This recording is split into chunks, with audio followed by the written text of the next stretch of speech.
আজি শাওন মাহৰ অন্তিমটো দেওবাৰ দেখিবলৈ গৈছে লোকে লোকাৰণ্য হৈ পৰিছে সভাপতি আছুম কি ক'ব কেনেধৰণৰ আয়োজন কৰিছিল আপোনালোকে 17তম বাৰ্ষিক বলবম উদযাপন সমিতি আমাৰ যে অনুষ্ঠান চলি আছে 17 বছৰৰ পৰা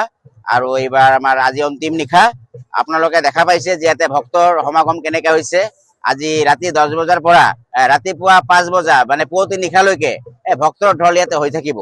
আৰু আমি জিলা প্ৰশাসনৰ পৰা আৰু SDRF NDRF বাহিনী আমাৰ যিমান আৰক্ষী থানা আছে আমি তেওঁলোকৰ পৰা যথেষ্ট সহায় সহযোগিতা পাইছো আৰু আমি বিশেষকৈ ক'ব লাগিব যে আমাৰ যে স্থানীয় বিধায়ক যে আমাৰ ভবানীপুৰ হৰবক সমষ্টিৰ মাননীয় ৰঞ্জিত কুমাৰ দাস তেখেতৰ পৰা আমি যথেষ্ট সঁহাৰি আৰু সহযোগিতা পাইছো তেওঁৰ অনুপ্ৰেৰণাত আমি আজি 17 বছৰ এই অনুষ্ঠানটো চলাবলৈ পাই আছো এটা উদ্দেশ্যটো আপোনালোকে হয়তো নিশ্চয় জানে যে প্ৰাচীন কালত মানে পুৰণি কালত আমাৰ যোনটো মানে সনাতনী শাস্ত্ৰ মতে যে দেৱাদিদেৱ মহাদেৱ যেতিয়া আমাৰ সমুদ্ৰ মন্থন হৈছিল তেতিয়া সমুদ্ৰ মন্থনৰ ফলত মানে বি ওলাইছিল আৰু অমৃত ওলাইছিল আৰু এই বিটো কি কৰিছিল যে মানৱ সমাজৰ কল্যাণৰ বাবে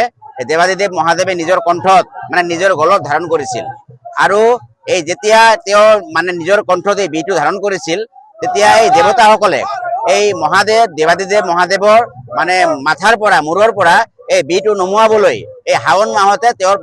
মাথাত পানী ঢালিছিল আৰু সেই পৰম্পৰা অনুসৰি এতিয়ালৈকে এই বলবমটো অকল ভাৰতবৰ্ষ নহয় য'ত য'ত আমাৰ সনাতনী পন্থাৰ মানুহ আছে গোটেই পৃথিৱীতে এই শাওন মাহত এই শিৱৰ আৰাধনা চলি আছে আৰু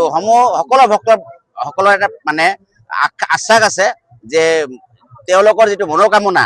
শুদ্ধ নিষ্ঠাভাৱে তেওঁলোকে এই কাৰণে গোটেই শাওন মাহত তেওঁলোকে ব্ৰত পালন কৰি আছে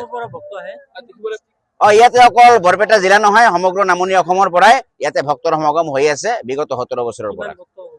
আজিতো আমি আশা ৰাখিছো যে 1 লাখৰ অধিক ইয়াতে ভক্তৰ সমাগম হ'ব প্ৰশাসনে আমাক যথেষ্ট তেওঁৰ পৰা আমি সঁহাৰি পাইছো তেওঁলোকৰ পৰা ইয়াতে হৰবক আৰক্ষী থানা বৰপেটা আৰক্ষী থানা হাউলি আৰক্ষী থানা সকলো মানে আৰক্ষী থানাৰ পৰা আমি সঁহাৰি পাই আছো